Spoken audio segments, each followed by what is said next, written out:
That's the number one reason that most people do not start something, whether that's a fitness plan or health or starting a business or anything like this, or even getting more education to get a better job. Most people are not afraid of failure. They're afraid of what other people will say about their failures.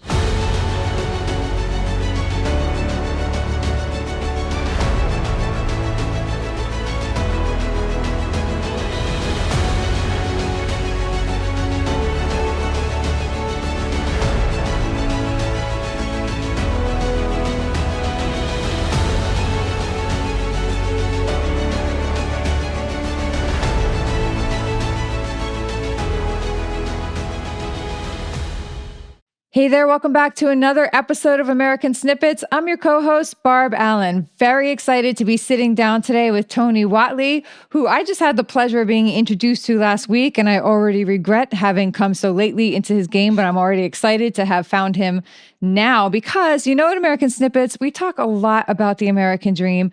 We share that story in different, from different people in different ways, so people find that person they connect with individually. Tony's got another one of those stories. And the more people say it's not possible for me to do, the more people we're going to keep throwing at you to show that it is in fact possible.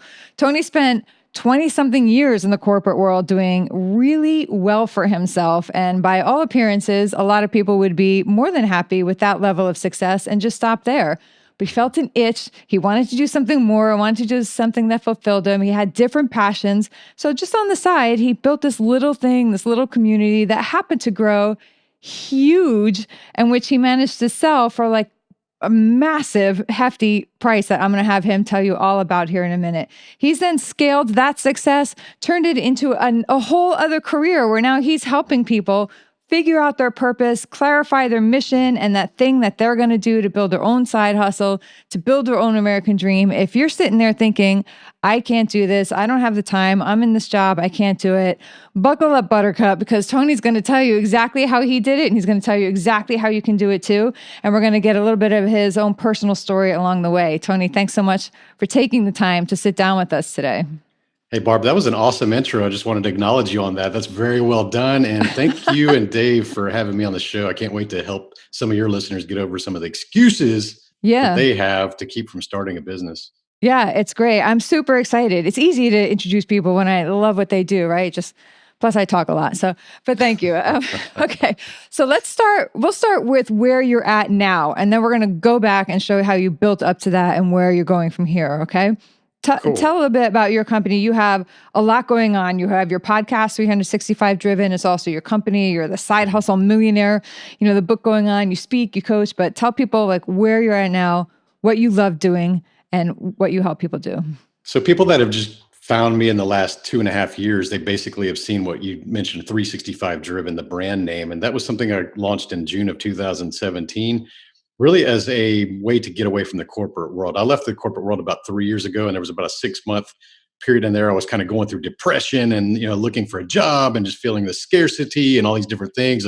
Because I grew up with two hardworking blue collar parents, and to them, like not having a job was like the scariest thing ever, right? And a lot of us are programmed with that as early children. We see our parents get laid off from job, and they come home and they're basically like Tyrannosaurus Rex for the next few months until they find a new job. So we kind of start to relate like this stress and anxiety of not being employed. And I felt that even though I had financially millions around, I still felt that feel. And it's like, this is kind of crazy. Why am I feeling that way? So I decided I'm not going to look for another job. I'm going to go bet on myself. I've been owning businesses for the last 20 years. So what is it that I wanted to do? How am I going to create more impact in this world? So I said, okay, there's two things I love, cars and business.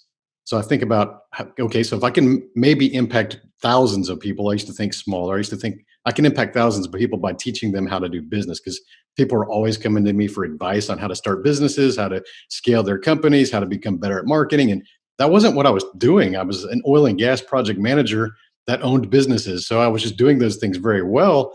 And so I started to listen to what they kept saying, like, Tony, you should be doing this full time. This is like what you're meant to do. And I do have a lot of energy speaking about business and entrepreneurship. So I said, okay, I'm going to go do that. This is something I actually do have a lot of passion for. Everybody always saw the fancy cars and the things that I've had the last 20 years. So I went up back on my social media and I was like, you guys, thank you for supporting me and like seeing all the fancy cars and the racing and all that thing I do. But I'm going to start teaching you how to get those cars. And I'll tell you, Barb, some of the people pushed back. I'd say about 5% Mhm. of the people were like, "Well, we only follow you because you got cool cars, and we don't care about all this business mumbo jumbo." And I just figured that, hey, you know what? I can't serve those people because Yeah. those aren't the people I want to target. So I want to help people who do want to know. And a lot of people who also had fancy cars were like, hey, man, this is awesome, dude. We need more people up there sharing this because, to be honest, I was not the right person to step in front of that camera or get on a microphone or get on a stage. So it's really the things that people are hearing the way I speak now and the things they see me on stage and the podcast. That was a concerted effort over the last 2.5 years to become a better version of myself to be able to communicate this effectively. Yeah. So I love what you said about the pushback. I think that could be one sign that some people take to, like, oh my gosh, they're right, I should stop, right? Like some Mhm. people instantly shut down, like if you're insecure. But it's also a sign that you're doing something that people would love to do, but like it annoys them because if they see you doing it, then they know that they have to do it too, right? And so they stop. We got a lot of pushback. I lost a lot of people, like friends Mhm. and all this, and see ya, Air right? quotes, air Yeah, quotes, yeah, friends. Yeah, yeah, yeah. Like definitely. onward, because you just have to be willing to lose some people and know that you're going to gain people right into that circle. You just have to be able to restructure your circle and understand that everybody has a time and a season in your life, and I that's teach people seasons to over. count on it. I think that Yeah, a lot of times people don't get started from their business. That's the number one reason that most people do not start something, whether that's a fitness plan or health or starting a business or anything like this, or even getting more education to get a better job. Most people are not afraid of failure. They're afraid of what other people will say about their failures. So yeah, that comes back down to the fear of being judged or criticized. That's what it all boils down to. So we have all these people out there that basically dictate your life because you're so worried about them. And you think about it, these people that are going to be critics, they're not going to be at your funeral. They're not going to yeah, be at your deathbed. So we allow these people to dictate our entire lives and limit our growth and our potential with something that we don't even give a shit about these people. So it's like you got to put these things in perspective. Start thinking about what is the potential upside of the thing that you want to create or start versus the downside. Like quit thinking about losing because everybody has that same fear, but those who are willing to stand out there and try something new, they're the ones that get the results. And I want always people to think about that. You're going to have critics, you're going to have naysayers, you're going to have haters. Even if you're the best person in this world and you're doing everything from a good intention and you have a great heart and you're very supportive, you will have critics. And it's because yeah, you're doing something finally worth noticing. So those people that wear a false badge of honor that say, hey, I have no critics, I treat everybody right. It's like, you know what? That just means you're obscure. That means yeah. you're not doing anything worth noticing. That's a hard truth. It's a bitter pill to swallow, but it's the truth. Because think about this, all of the people who created major impacts in the history of mankind had haters, had critics. Jesus Christ was trying to save the world, had haters, had critics, had murderers. Yeah. Martin Luther King trying to create a movement, very positive, had haters, had critics, had murderers. So you got to think about the people who made the massive impacts in this world. They were trying to do things for good intentions and they still had them. So expect them and also to celebrate when you finally get some because, like you said, Barb, it's finally you're doing something that people notice finally. Yeah, and that can be harder for some people to take than others. It got me down for a little while at first, and I got like all negative and like fuck this, like The like the, first but year was yeah, tough. The yeah, first yeah. year was It's hard, tough. right? It's hard, and But you need to expect it. And that's the insight that I wish I would have learned yeah, before I went. So if you're thinking about starting it, I don't want you to go into the fear of the unknown because most people are willing to settle for the crappy lives or the complacent lives or that routine or rut that they're stuck in because they know it. They're familiar with it. So they right, accept it, even though they dislike it and they don't want to be there. They accept it because it's the known. So the fear of the unknown is what keeps most people from starting something new. And the fear of the unknown also includes that potential criticism or judgment from people that you know. But the thing is that I want you to know that it's going to happen. That way it becomes not a fear of the unknown. I want you to expect that it's going to happen. So when it does, you're like, oh, there it is. I've actually done check, yeah, something. Exactly. So it removes it from the unknown yeah. list. It becomes known, like, go get it. Go find those haters. Yeah, I'd rather work with someone or connect with someone who's gone out there and tried things and failed, even big, even if they failed big, or maybe if, especially if they failed big. If you understand, they understand and learn the lessons and take and grow. I think it's more exciting to work with those people than someone who's never, dared to try. But anyway, I digress, which I often do. So let's So your clients now, who is a typical client maybe, or not your only typical client, but like, give me someone who you may work with on a regular basis. What does that person look like? So I guess as a coach, we have different tiers of different Yeah. levels, basically. So I would say entry level people would be reading my book, because the book was basically how to take ideas that are in your head for your businesses. Because everybody's got a bunch of ideas. They walk around patting themselves on the back for their ideas. Yeah. But let's face it, ideas don't mean shit, because thousands of people die every single day with good ideas that they never brought out to the world. So my idea of that book, Side Hustle Millionaire, is to take your ideas, compare them against each other, have some quantity calculations to understand which ones are going to give you the best odds of success. And then it takes you on a really routine process of, here's how we do the marketing, here's how we do the branding, here's the advertising, social media strategies, here's how the good ideas for a website, and basically understanding all the answers for an entry level entrepreneur. Its idea is to take your idea and to create it into operation. That's what that book's for. So that would be the starting point. Yeah. And then we'll do the group coaching program. These are the people that want to work 15 to 20 people at a time, to have a support network that are helping each other level up and do things in interesting ways, and have some experiential in-person meetings and gain some insights from my massive network of people who are experts in these different areas of business. And then if they want to graduate from that, they can go on to the one-on-one type coaching, where they get more specific and specialized information, targeting themselves as an entrepreneur or an executive, how to improve on a personal level as well as their business. But it's, one-on-one is always going to be the best, just because it's specifically to your business. Yeah. Yeah, exactly. You mentioned your network, which is something that we talk a lot about, the power of your network, the power of Mhm. proximity. You are who you surround yourself with. Who are some people in your network, and how did you come to know them over the last couple of years?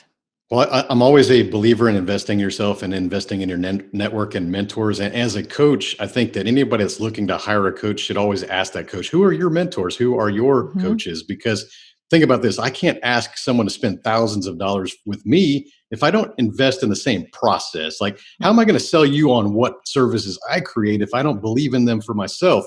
So, my two mentors, which I pay nearly six figures, are Ed Milet and Andy Frisella. Both of them grew up Yeah, two of the without best. money, two Yep. powerhouses, two titans of industry, killing it on stage. I mean, these guys get paid over $100,000 to speak for 1 hour on stage. Yep. Those are the kind of people that I work with, that I hired to teach me. So both of them, 9-figure net worths that came from zero. So that's the people I want to learn from. They're doing things on a higher level. That's the kind of lifestyle that I want to create for myself. And that's the message that I want to create for myself. So go learn from two of the best. Yeah. What would you say to somebody who's like, man, I'd love to go work with Ed Milet, but because right there, I look for the things people are going to channel into excuses, right? I don't have Mhm. 6 figures to spend on coaching. Like, are there, graduating levels of coaching that you can do to work your way up?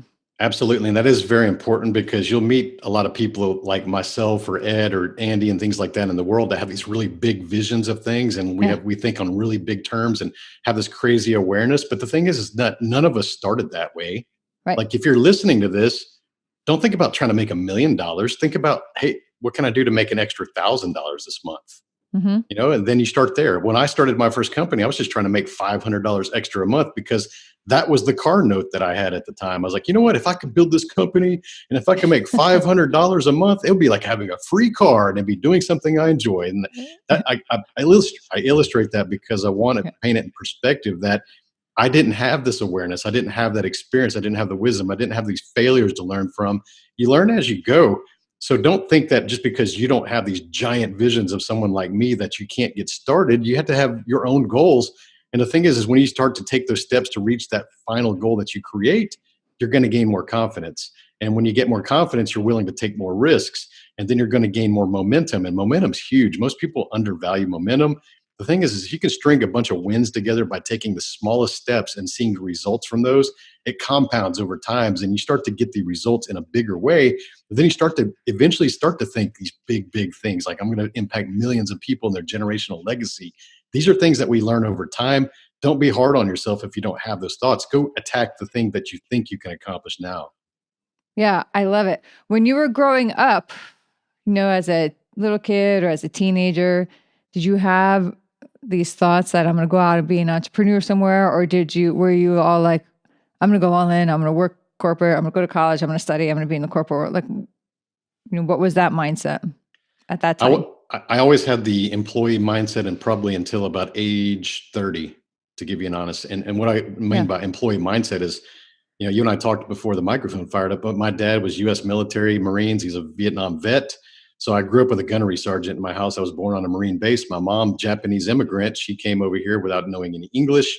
And basically, she worked in the public school systems her entire life as a cafeteria worker. So she loved her job. She loved helping kids, and she was always the optimist. She always taught me how to think bigger because coming from Japan, a Japanese woman in her era, they got plucked out of school at junior high level to go work in the farms. So she always valued education. She always was really hard on education for me. And basically, I did not miss a single day of school from kindergarten through graduation Oh, because if I you're the wasn't kid that got dying, everyone sick. dude, if I wasn't dying, you're getting your ass on the bus. And Yeah. and honestly, I hated that. But Yeah. the thing is, it made me who I am. I have discipline. I show up, and consistency is my only word that I focus on. And that's because of a testament of having a disciplinarian father on the respect and doing things right, showing up on time, treating people with, being a leader. And my mom was the empath, caring about other people, helping other people, doing all these things for other kids. That's how I gained a good combination of both. But the thing is that you had to evolve in that. So I learned that hard work is just hard work. And that's all I knew growing up. And if I wanted more money, I was the kid that was knocking on doors, mowing yards, asking if I could wash cars for neighbors to get paid because I didn't have allowance. We didn't have money. Like we had a roof, we had food, we had a good school system that they moved us into. We literally lived in the crappiest neighborhood in that town just to have a good school system for me and my sister. And the thing is, they made sacrifices. And I understand the hard work. My dad would work 10 to 12 hours a day. My mom would work hard. And I said, okay, then I need to go work hard. And that's all I knew is how to trade my hours for dollars. That's Yeah. all I knew for a long time. So there was times I was working 3 jobs. Even when I graduated engineering school, which I paid for myself, working full time, I still went and waited tables in the evenings because I did not have the lifestyle that I wanted. So I had this engineering salary and had an engineering degree, and I would go put on an apron at 4:30 in the afternoon when I got off that job, and I'd go wait tables 7 days a week. Well, And then when that wasn't enough, I'd go work in a mechanic shop on Saturday mornings through lunchtime, and then go back to the restaurant that night to make money. So that's all I knew was how to trade my hours for dollars, and that's what I call the employee mindset because that's all we know. And then I started thinking, man, it's just killing me. I don't know, how am I going to make more than this? How am I going to do things better? I need to start figuring out how to make money while I'm sleeping. I need to start figuring out how to make money when I don't have to be present. I need to start making money how I can scale when I'm on vacation. I don't have to worry about these things. And that's when I started thinking about maybe I need to start a business rather than trying to trade my hours for dollars all the time. yeah. But you were in the corporate world at that point.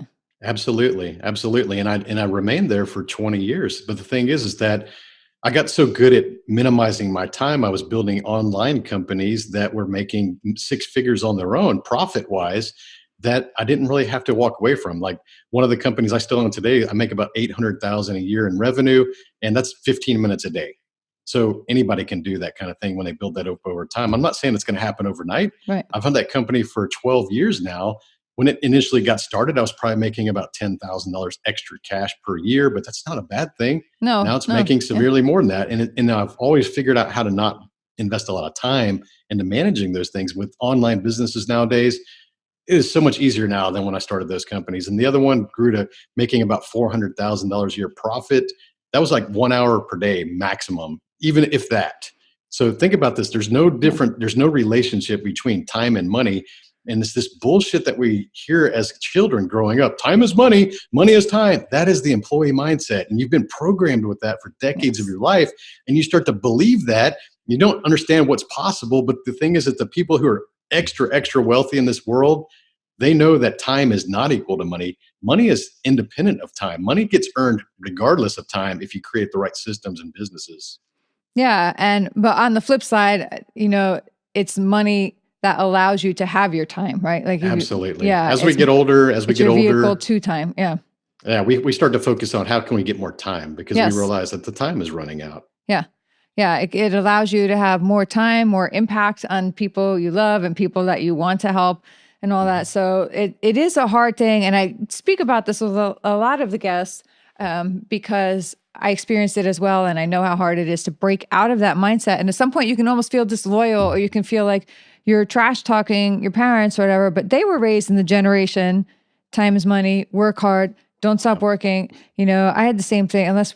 I could literally be passing out, but I'd be getting on the bus to go to school, some days because my dad was like, we'd rather be sick in school than home with my dad because he'd make us work no matter how sick we were, kind of Yeah, thing. yeah. If you're listening to But this, like in 30s and 40s, 50s, if yeah, 60s, if you're listening to this and you're in those age demographics, realize that when we were younger, we defined businessman or businesswoman as someone that had a storefront in our town. yes. Yeah, So yeah, we thought like only rich people could become business owners. So we've created this false narrative that business owners mean you have to have a storefront with 9 to 5 posted on the right. front door and you have to show up every day. And dude, that sounds like a job to me. That doesn't sound like a business. So that is the mindset that most people carry. So they think, well, I don't have that. I don't have the funds to go get a business and create this storefront and do it. I don't have time to do that. I don't want to hire employees. So they rely on just going to get a job because they think that's the only option they have. But nowadays, your business is the cell phone that you carry around. Everybody carries around a cell phone nowadays, especially a smartphone. You could have your business within that. Yeah, The entire world could be your customer base. It doesn't have to be your zip code, your town. You yeah, could live in the middle of nowhere, in the middle of a forest. As long as you had Wi-Fi connection, you could have a business. So people need to get away from that old style thinking of business as just a location, it's a storefront. No, I'm sitting here talking to you, Barb, on a podcast, yeah, and there's money being made in the background, and I don't have to be anywhere. yeah. Well, that's awesome. So what would you do if the internet crashed and was gone? We had no internet for 6 months, say, in this country. The whole thing crashed. What would you do to I make think it prevent? with the internet, you basically would have to just monetize your service skills. Yeah, Let's face it. Like if we had no internet, we had to go back to the way it was. It's basically monetizing a skill set that you have. I've got a lot of skills that I've learned, and I think most people kind of just don't. They kind of give up. Let's be honest. I think most people, not listeners to your podcast, obviously, because people that listen to podcasts tend to be more educated or want to learn new yeah, things. But most people, let's be honest, very few people of the population listen to podcasts or read books beyond high school. They perceive books as something that they had to do to take a test, and then when they don't have to take any more tests, they quit reading. So I yeah, would say that honestly 90% of the population here in the United States do not read any more books. They just don't read anymore. So think about that for a second. If you're actually reading books and you're learning things in podcasting and gaining new knowledge, you're constantly gaining new skills or knowledge that you can monetize. You're going to be so far ahead of other people should that happen if no internet exists. yeah, true. So when did you start that first online community? And what, like, that was just because you like cars and you wanted to, would you just pop on Facebook and say, or whatever you popped on and say, hey, I'm going to put some car pictures up and talk about cars, and it just blew up? No, actually, I built and sold that company before Facebook even existed. So I sold it in Nice. 2007 and exited out 2009. Facebook kicked off around 2008, 2009. Yeah. So we built this online community because here's the other thing. People think that they have to be super inventive when they want to be a business owner. That's not true. If you could just make something 1% better, there's something out there, a product or service that's already existing, don't reinvent the wheel, just make a better wheel. So don't kill yourself about being lack of creativity. That's the biggest fallacy. I would say that 95% of businesses out there are just a better version of something that already existed. So think about how you can improve something. So that's what we did is we were hanging out on another car website that was being mismanaged. The guy that was running the site, he would basically not pay his server bill. It would get deleted. So all the content that we were creating, all the how-to articles, all the things that Mm. we were investing in our time would get deleted. And basically we would come back and go, hey man, why are you not paying your server bill? You have advertisers, you're making a profit. And finally the guy was like, well, if you guys think you can do a better job, you should go create your own website. Challenge accepted. Dude, you don't tell people like that, No. to me. You don't tell me like that because Yeah. it wasn't Yeah. even a Yeah. thought in my mind. Because if there was Right. some place for me to hang out already, it's like I'm getting value from this. It's fun. I don't Right. have to go. I have businesses. I don't have to go do that. So someone said that to me, and I was like, oh, okay. So you're saying I'll go. I can figure this out. I can read some stuff online and figure out how to create a website and upload a server and Uh-huh. do some software stuff. That's easy. I can learn that. So that's what we did. I had one business partner in Chicago. I'm in Houston. I was doing all the graphic design, all the technical stuff, all the layouts. He was basically the recruiter because that's what he did for a profession. He was a technical recruiter. He had an agency. So he was out there recruiting sponsored dollars by saying, hey, we got this thing we're building and would you like to come advertise? We'll get you in at an entry level rate and we'll grandfather you in if you become one of the first 50 sponsors. And that's what we did. We started growing this thing out. And honestly, we started it as a hobby. It wasn't Hmm. intended to like, make big money. Like I said, we talked about making $500 extra a month. We both had a car note about that price. And within probably the first 3 months, we were making pretty good money. So we're like, oh, wow, this isn't a hobby anymore. Like maybe we need to go get an LLC later. Like what is that? I don't know. Let's go figure that out. So the thing is, these are good ways to illustrate that you just need to get started and understand that you don't have it. You don't need to have all the answers to get started. You learn as you go. We were making probably $10,000 a month extra before we figured out like, oh, this is like a business now. Like we need to go do something about like, make this legal. So Yeah. that's what we did. So understand like this is how we do things as entrepreneurs. We solve problems, we find challenges, we get better, we revise things, we do things better and better and better. We started growing it. And then we started to treat it like a business, which is why that grew so big. So to give you a high level overview is ls1tech.com. That's the website. It still exists. It's been around since 2001. It grew into the largest General Motors performance car community on the internet. It still is to this day. There's over 300,000 registered members. When we sold it, it was probably around 180,000 registered members. So think about that. Nowadays, data is more valuable than gold or Yeah. oil. Yeah. So we had data, we had contact information, we had email addresses, we had six figures worth of that. And we were able to duplicate that business model into another niche. We created performancetrucks.net, which today is 260,000 members. So we were able to replicate that business model twice. It wasn't like a lightning strikes once type of thing. And it grew. And because it grew so big, we also knew that if we can get more audience, just like this podcast Hmm. or any other social media presence, influencer space, if you have a bigger audience, you create more leverage. And when you have more leverage, you attract more ad dollars. So a Yeah. lot of times people fail, especially podcast hosts or people building their influence online. They fail because they try to monetize people too soon. And I like to build massive communities. It's one of my superpowers. So I think about building a massive audience and then monetizing it later. Most people do it wrong and then they never grow the audience. Yeah. And as I'm in exactly that space, I can attest that that is true. You Mhm. gotta take your time, gotta build your community, and you have to do it with sincerity. You have to That's mean right. what you're building. You can't just build it with an eye on, let me get the numbers in and then I can charge them for stuff, right? You have to believe in what you're doing and be authority on it and add the value that you purport to add. And those are steps. It can be difficult for people to get that it's not going to happen quickly. It's going to take, and sometimes a couple of years to build that like real solid Mhm. community. It's hard stuff, but to get into it, and that's why I love that you're reinforcing that and you're backing that up. And to that person listening who thinks that they can't do it, so far, I think you've given every reason why you can do it. Any level of person, can do it. What is one of the moments that you had where you were like, oh man, you had to have had a moment where you're like, I don't know if this is worth it anymore, or like, I'm tired and I don't want to get up and do what I was going to do today, or I just like, I'm over this. Like, what was one of those moments and how did you get through it I and, think and do that it anyway? Yeah, Yeah. I love that question because a lot of people, especially when they're posting about things on social media, they always share their success stories. But the Yeah. thing is that, yeah, success stories are very inspirational and you can learn things from that. But the thing is that failures are probably more valuable lessons. And, the thing is that people will remember your wins, they'll remember your grand slams. Yeah. And even the best entrepreneurs tend to forget their losses pretty quick and move on. It's like lick your wounds, move on, do something else, regroup. So we don't spend a lot of time dwelling on the negative things, but I'll say that there was only two companies I created that made millions of dollars out of nine potential companies that I started. So think about that is that it's very similar. It's two out of nine. That's less than 30%. And you think about that, even a great analogy is like the Hall of Fame baseball players, like the best hitters still only bat less than 30%. So the people that are in the Hall of Fame Major League Yeah. Baseball bat less than 30%. So when you kind of realize that, you're like, oh, wow, I can actually be a Hall of Fame entrepreneur and actually still win less than 30%. It's true. We see this really appear in a lot of different walks of life and entrepreneurship. An example would be those who are maybe venture capitalists, the one who spend or invest millions of dollars into startups. These people, I've met a few of them. I've got some of them in my network. They will tell you, like, hey, you know what, Tony, I'll go and invest $10 million this year in different startups. And I only expect one out of those 10 to actually hit.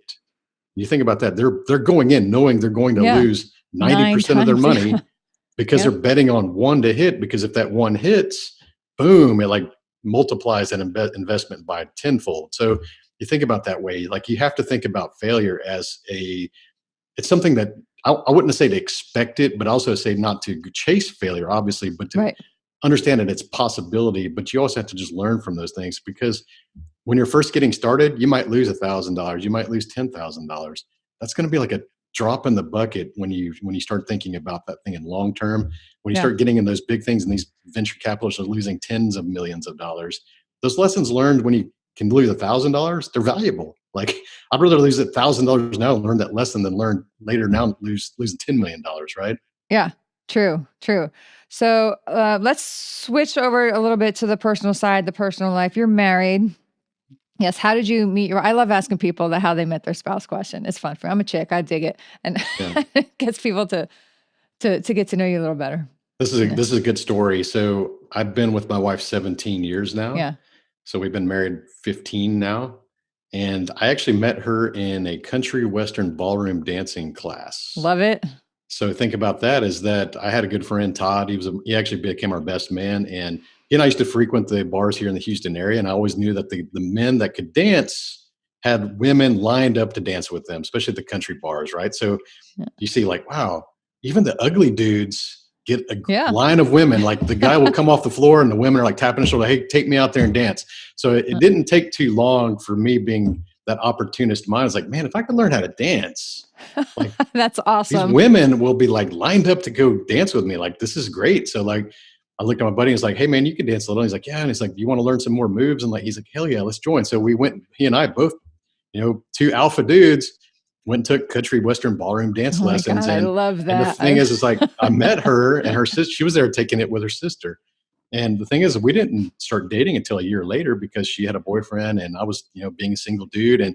But we would see them out at the country bars and we'd dance together. And the thing about country dancing is you can actually have conversations while you're dancing because you're face to face and Yeah. it's not a sexual type thing. People will Yeah. dance each other of all ages. It's very easy. It's very easy. So, hey, Yep. if I'm you're one of those listening to girls. Yeah. this, if you're listening to this and you're single, like you better go find a country bar because it's not a pickup place. It's actually places where people can have genuine conversations and meet each other, and they don't feel like there's any strings attached when they dance with each other. So it's a great place to meet people.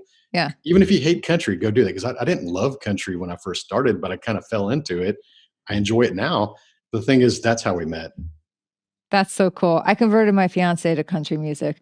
I've been out there. I haven't got him on the dance floor yet, but I can attest that, yeah, you go to that bar, go to that place, the Mhm. music fires up. You just want to dance, man. That's That's it. genius. So, and that's another great example, right? People, sometimes when I tell people, we focus on the entrepreneurial spirit, they just shut right down. They're like, well, I'm a teacher, I'm a doctor, I'm a lawyer, I own this the car company that I got to work. I'm not an entrepreneur. So what you have is for me, but there's a difference between the entrepreneurial spirit and a straight up entrepreneur. You can work in the corporate world. You were in the corporate world, you had the entrepreneurial spirit, right? And that dance lesson is an example of somebody who has the entrepreneurial spirit. You had that problem, or you that challenge, a problem, like this is what I want to do. And you assessed the situation, you found the solution, and you took a tact that most people aren't going to take. And here you are all these years later, like at work, right? The entrepreneurial spirit means more than making money, right? How else does that spirit pop out in your life? And what are the other things that you do? Because there's got to be more things that you do. Yeah. That you nailed it. So entrepreneurship is always stepping up to the challenge and finding a solution. Most people bring excuses to every solution instead of the answers. And the thing is that there are no unique problems in this world. Yeah. Everything that we suffer from, every challenge, every problem that we face as an individual or as a society has been around for thousands of years. And guess what, guys? Thousands of years of people have solved those problems. The solutions exist. So you're like, if I can't dance, what do I do? Go hire someone to teach me how to dance. Yeah. And that's what and I think the most recent case with me becoming a public speaker, I there's a funny story. I can share the backstory of that too. But I Yeah. found out that I had a fear of public speaking by attending a 1,000-person industrial conference for oil and gas. And I had an answer for the speaker. He wanted some kind of an idea, and I raised my hand, and I was sitting near the stage, and I was kind of started to blurt out the answer. And he's like, hold up, let's get you a microphone so everybody can hear the response. And I'm like, oh shit. Like, first of all, he called me first out of several people that raised their hand. And Yeah. I thought I was going to be able to just from the comfort of my own chair sitting at that table, blurt out the answer. But then the person with the microphone was like on the other side of the convention center, and there's 1,000 people sitting at these large round tables. So it was a big hall. And I'm standing there and I'm starting to feel the body core temperature start to rise. I started feeling the sweaty palms, and my throat started to close up, and I started to feel the sweat droplets forming on top of my head because I had 1,000 people staring at me, waiting for this microphone to show up. And I gave the answer, and everybody liked the answer. They clapped, and I sat down. And then for the next 5 minutes, I was wiping sweat off my face with a napkin, thinking, "What the hell just happened?" Like, I've never experienced the fear of public speaking like that. I've built massive companies. I've led project teams with 75 people. I've given the pep talks. I've given hundreds of slideshows, but I've never stood in front of 1,000 people waiting in anticipation to give a response and having to feel that fear. So I realized, like, wow, this is like stage fright. This is crazy. Because at that moment, I realized that all of the air quotes public speaking I did was having just an occasional courage to stand in front of people and speak. But the thing is we are ignorant until we learn that public speaking has nothing to do with just having the courage to stand in front of people and speak. Right. Because let's face it, people will get on stage, people will fire up these microphones. They don't have any emotion in their voice, no conviction, no, Right. they just don't know how to speak properly, but they have an ego thinking like, well, I can stand in front of people and speak, so I'm good at public speaking. I've Right. given 100 slideshows. Yeah. I've closed sales and I've done these deals and I'm good at no, you're not. Yeah. If you're telling yourself that, if you're listening to this, if you've never had public speaking training, you are not an effective public speaker. I hate to tell you that because that's the thing I believed in. So I go speak on leadership and these corporate levels now, and I always bust people on the ego. It's like, nah, if you never had any training, you actually are not a good public speaker. And I'll tell you why. It's because you're not good at effective message. You say things like and ah and they distract your message. You're not using your conviction in your voice. You're not speaking with emotion. You're not really controlling the pace of how you speak to Yeah. gain more engagement from the audience. There's a lot of tactics that public speaking takes. So I joined Toastmasters and I studied and I practiced and I hired a coach and I basically did social media videos for a year straight. Like every day I would make videos on Instagram or basically Facebook videos to get better because it's all public speaking skills. This Yep. microphone, public speaking skills. If you would have interviewed me 2 years ago, I would have sounded a completely different person. And I want to go, I'll give you an idea to the listeners of how I probably sound, because this is how most dudes speak. Mm. I would have been called Mono Tony, because this is how, here's the old Tony. Thank you, Barb. I really appreciate this opportunity to be on your show. And you know what? It's a great opportunity. And I really can't wait to share my thoughts with the listeners. And it's going to be so exciting. That's how most dudes speak. Yeah. Yeah. That's how most dudes speak. It's just Yes. even people who think they can stand in front of people and speak. That's how they speak. And they wonder why people get up and go take a piss break while they're standing on stage. Yeah. Very true. I love it. That's all like the cold, hard, straight up truth. You got to have it. You got to have it. And I love that you just see something and you're like, oh no, that's unacceptable. I can't do this. Oh, unacceptable. I call bullshit on that. I'm going to go do that. Mhm. That is all the entrepreneurial spirit, but it's also, it's what makes life so much fun, right? You can have fun and you're going to splat, you're going to face plant, you're going to do all that stuff and it's going to suck when it happens. But how much fun is it when you're like, man, that was crazy. And you look back, you're like, whew, I survived that and onward to the next thing. And I think every time you do face plant or you get up in Toastmasters Toastmasters is a supportive group. They want you to succeed. They've all been there. So that's a super safe, but still challenging place to do it. It's a great blend of feeling that you have to level up to them and you don't want to let them down, but you also know that everybody there understands what you're going through. And it's a great mentorship place to go. But, it makes you say, well, if I survive that, I'm going to go try this. And if I fail at that, I'm going to go try that, until you find that winning combination. Where can people connect with you and become a part of your community, learn more about what you're doing? So my website is 365driven.com. So 365 driven. And from there, you'll find links to my best-selling book, the podcast, the social medias. I'm very active on Instagram, LinkedIn, and Facebook. And I've also got a Facebook community, about 3,000 entrepreneurs. It's free. Look it up. It's called 365 Driven Entrepreneurs. And, if you don't spam my group, we'll add you basically, because we keep a very tight community. You guys heard I'm a community builder, Yeah. so I know what it takes to lead those kind of communities and keep a cultivated interest, to keep engagement, because it's a support group for entrepreneurs to be willing to ask questions and participate. We've got several people in there that are multi millionaires and people who are just getting started, and it's an awesome mix because I see some of the most successful people being the most contributing to help other people get there. And that's what we need. So I get rid of all the jerks and assholes and people who spam and people who are passive aggressive. And Yeah.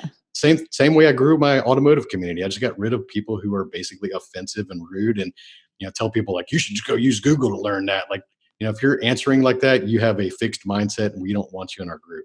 Yeah, you can't convert everybody to your mindset. And that can be another hard thing to learn. You feel like, well, I failed if I don't reach that person. Well, not everybody's going to be your person. Not everybody's going to be, your tribe. I don't really like the word tribe, but I don't know why it annoys me. Like fur baby, I can't stand that either. But like, I don't know why. Like, but I almost said the word, but not everybody's going to be a member of your community, right? You don't like to vibe with your tribe? I do.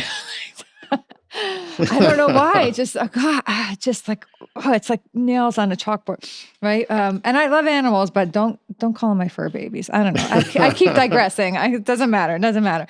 All right. So we talk a lot. And, I mentioned earlier in the top of this podcast, and I mention all the time, part of why we started this, a large part of why we started this, because we saw the problem of all the negativity in the country and people buying into the negativity. I was buying into the negativity.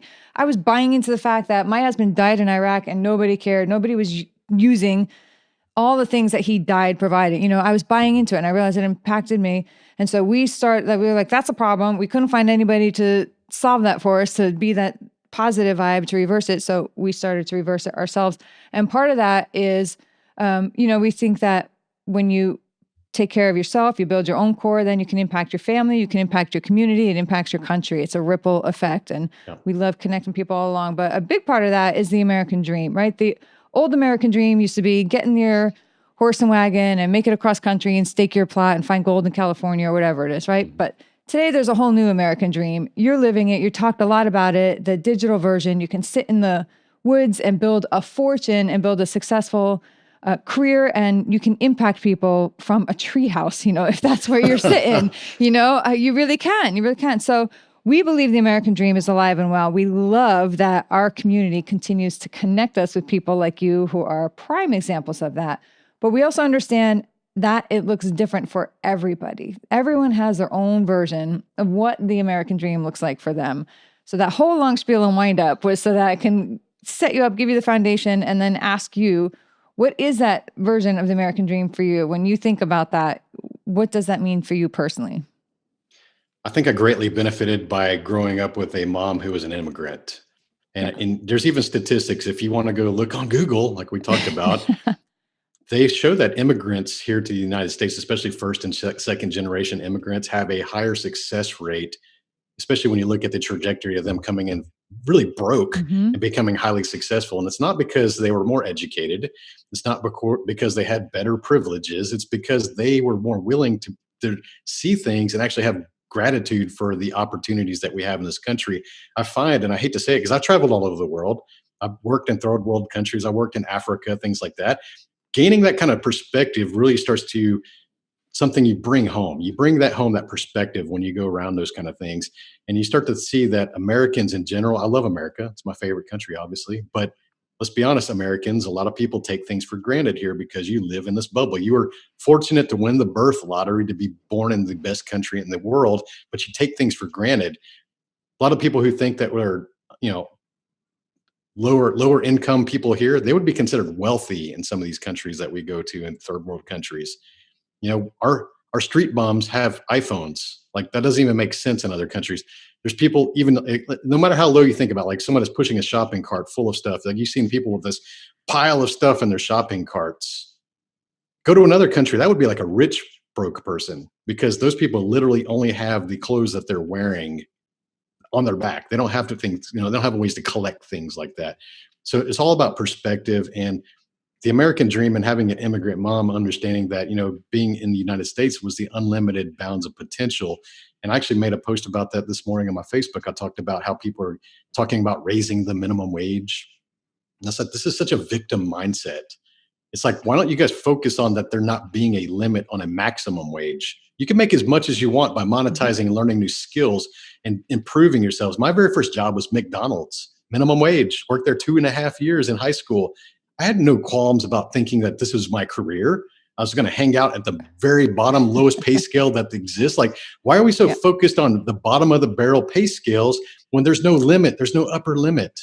Like, improve yourself, get better, like do something more. If you're going to complain about your job, that's your problem. Like, get better education, get more skills, move somewhere where the jobs exist. And I Yeah. get some people are like, oh, well, Tony, that's easy for you to say. Yeah, it's because I've done all that shit. I've done that stuff. I've flipped Yeah. burgers. I mowed yards. I was a waiter, worked in restaurants, paid my way through college, working as a pipe fitter, as a grinder, as a laborer out in the Texas hot sun every summer and every day. So it's like, I don't have time for excuses. And I think a lot of people just make a lot of excuses and they surround themselves with other people who are making excuses. And that's going to be really the number one reason that keeps people from playing big, is because they hang around with a bunch of other people who play small, who reinforce that victim mindset, and they make you believe that nothing is possible. So you got to start hanging around with other people or finding people online who can believe in you, because a lot of times people don't believe in themselves because they surround with themselves with other people who knock them down. So the American dream is about taking action, getting results, understand that you're not always going to win. It's okay to fail, but you learn from those failures. You brush yourself up, you get back up, you try something better, you refine your message, you try again, and try again. Something's going to hit, but you can never give up because other people have already accelerated these things. They've already seen the results that you want for yourself. So go learn from the people who have done the things that you want to accomplish. Quit taking advice from people that you wouldn't trade places with. Understand Yes. that not all advice is good advice. Go learn from people and ask people the questions from the people that you want to learn from, that have achieved the things that you want, because everybody's got 2 cents to give you when you're trying to do something. And sometimes you should give those people change. Very good. Very good. Last week or week before last week we dropped Bedros Keuilian's interview. I don't know if you, and he Yeah, talks I know about that. Bedros. Yeah, Yeah. and he talks about the immigrant edge, same thing. We've interviewed Patrick Bett and he says the same thing. We have a lot of stories of people who come here from other countries, many of whom fled communism, or just came as a teenager on their own and now won an Emmy, and became that because they have, Mhm. and they all say the same thing.